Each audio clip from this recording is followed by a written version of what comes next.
Hey, what's going on, guys? It's been a while since I've put out any videos of this sort of nature, but I'm just sitting here in Guwahati, Assam, waiting for Chet. I'm going to catch up with her. We're going to do a bicep session later today.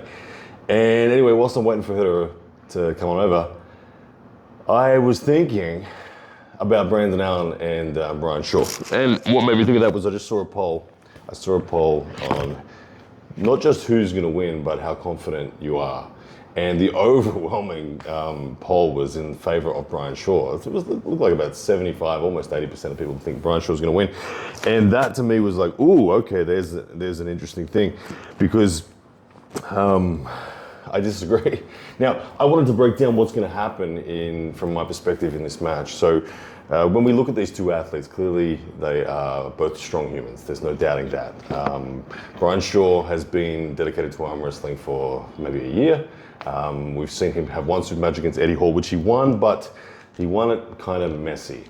And Brandon Allen, from a powerlifting background, has now been in arm wrestling maybe 4 years, 5 years, and has a lot more experience, a lot more super matches under his belt, more familiarity with the table. Now, typically speaking, if you're going to say who's the stronger man overall in terms of hand and wrist, you're going to say Brian Shaw.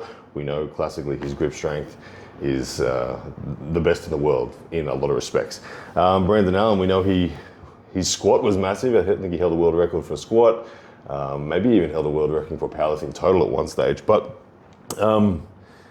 he's not the stronger man. Now, the reason I think that everybody in the poll has got it wrong and that Brandon Allen is in fact the favorite in this match is just because of neurological efficiency, familiarity with positions, familiarity with defending, familiarity with not over-attacking. Brian Shaw, when I remember back to the way he arm wrestled Eddie Hall, he didn't trust himself. He bailed and allowed Eddie to outclimb him. And when I say he bailed, he didn't hold on. He didn't take a deep grip. He panicked about the fear of side pressure, and he played for the insurance policy and let his hand go. The other things I've seen from Brian is he doesn't stay with his shoulder when he attacks. Although in the final sort of round where he did trust his hand, I don't know who in his corner was guiding him, Devin at the time maybe, just told him probably to stay in the fire and hold on a little longer and just be patient, wait for the pin to come. And sure enough it did. That stronger hand and wrist that he had over Eddie Hall made a big difference, and he got the pin quite comfortably in the end. But this match against Brandon Hall, like we said, he is a tried and tested arm wrestler now. He's a genuine arm wrestler. And he won't make mistakes that Brian Shaw will make. Now, we know that Brandon Allen has a good King's move. We know that Brandon Allen has a good press.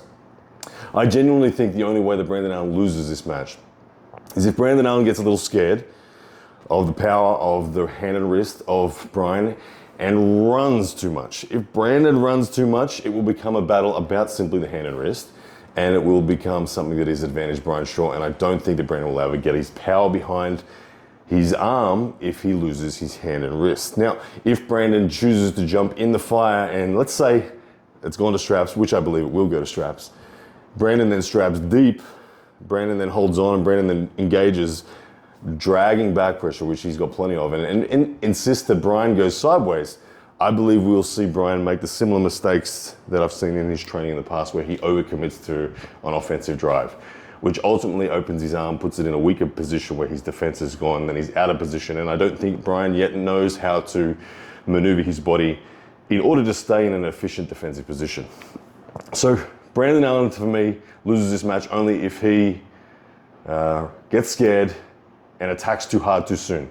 If Brandon Allen grips deep, drags back with pronation, stays tight. I don't want to see Brandon in a King's move. I don't think he needs a King's move.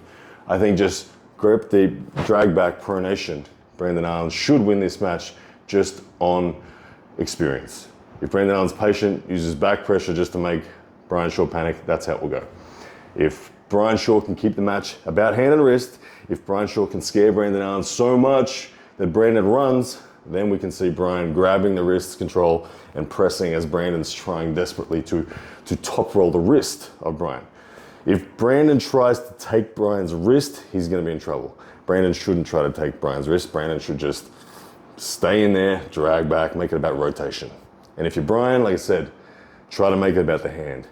Try to get Brandon to grip high, grip shallow, and then grab onto Brandon's thumbs and press him to the pad.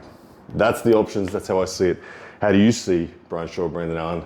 It's coming up not too far away. And anyway, guys, I think Chetna's going to be here very soon, so I'm going to get going and head to the gym. Very excited. Today at the gym, there is a super curl bar. I've never curled on a super curl bar. I've only curled on an easy curl bar. There's a super curl bar, so it means I get a bit more pronation in my bicep curl. I'm going to see if I can hit 110. Wish me luck.